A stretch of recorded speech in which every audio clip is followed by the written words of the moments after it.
To set up an Xfinity wireless TV box, start by powering it on and waiting for the activation of applications and cloud services while the welcome screen is displayed. In some regions, the X1 wireless TV box may automatically locate and connect to your in-home network, requiring no configuration. However, if this option is unavailable, a Wi-Fi setup option will appear.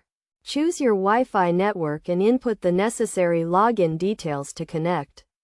Alternatively, you can connect using WPS by locating the WPS button on your router, selecting Initiate Connection on your TV, and then pressing the WPS button on your router to complete the connection.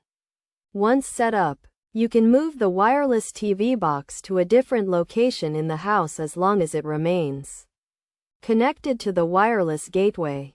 Keep in mind that your home surroundings, such as brick walls, can impact the video quality.